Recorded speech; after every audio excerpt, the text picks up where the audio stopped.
Hello, this is Tony Heller from RealClimateScience.com, setting the record straight about left-wing insanity. I'm a survivor. I survived 25 years on and off in Boulder County, Colorado. I no longer live in Boulder, but yesterday I was down there speaking to the Boulder County Libertarians. We had a wonderful meeting and I met some great young Boulder County residents who gave me hope. But while I was there, Boulder County, which is always striving to reach new levels of left-wing insanity, banned all gatherings for people 18 to 22 years old. In other words, they made it illegal for students to have friends or lovers. The county had been spying on students on social media and also issued stay-at-home orders for students who they believed had parties. There was simply no way that Boulder County was going to let themselves be outdone by Dictator Dan in Melbourne. Banning friendship for college students is a pretty unique idea.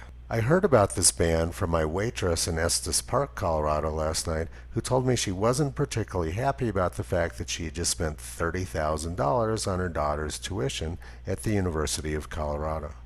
She also said that she liked my Trump 2020 mask, and she wasn't the only person in Estes Park who told me that. Leftists are doing a wonderful job of turning the public towards Donald Trump. This reminded me of what Napoleon said. Never interrupt your enemy while he's making a mistake. Now let's look at the CDC data for weekly deaths of people under the age of 25 years old in the United States.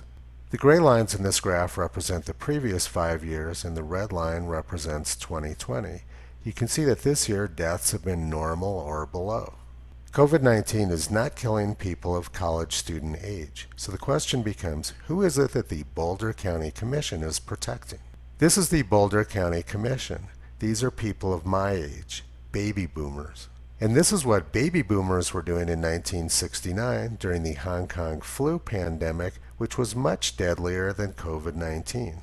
The global death rate for Hong Kong flu in 1969 was 5 to 10 times higher than it has been for COVID-19. I'm not going to count all the people in this picture, but I'm guessing it's a gathering larger than one. Now let's look at what's going on with young people in Sweden. Right now, I'm able to do what most of the world can't. I'm able to legally walk around in the streets without a mask. No one will check my fever when I enter and sit in a restaurant. No one will check my fever at the bank, at the supermarket, and even in the pharmacy. Sweden never locked down. They never mandated masks. They never closed their restaurants and bars, and they didn't close down their under 16 schools. Sweden has an actual scientist in charge, Dr. Anders Tegnell, and he understood that the only way to get past an epidemic like this is to allow the virus to spread through the community and develop herd immunity. But the Boulder County Commission are not scientists. They're just a bunch of typical empty-headed leftists. This week will mark 5 months since I escaped Boulder County. I spent the first half of March this year in Costa Rica, having a wonderful time filming birds, butterflies, and hanging out at the beach. Life was perfect down in Costa Rica, and then I got on the plane and came back to Boulder and saw this. People stocking up on toilet paper and everything else they could get from the store. I felt like I'd landed in an insane asylum, and I was probably correct about that. So I grabbed the dogs and we got in the car and drove down and spent a wonderful week in Arizona. This is at the trailhead in Black Canyon City.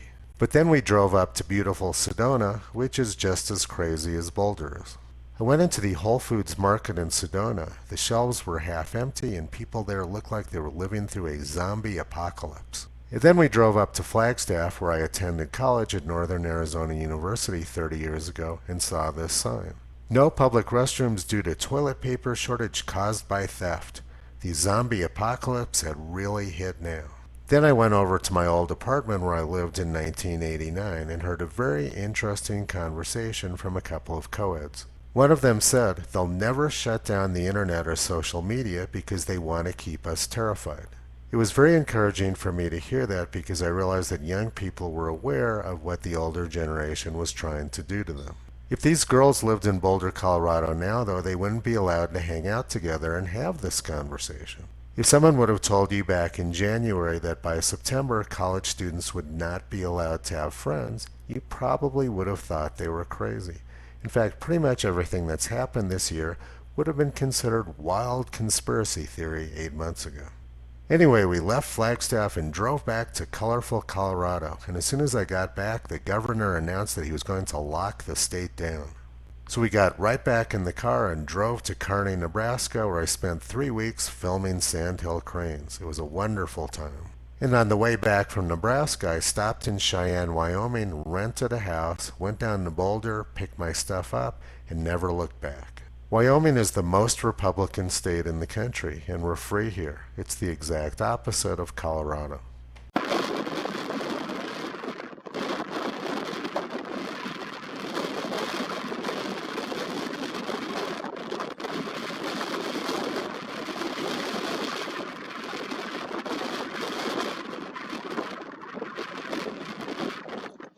But we do get a lot of wind and snow here. I filmed that 2 weeks ago at the beginning of September.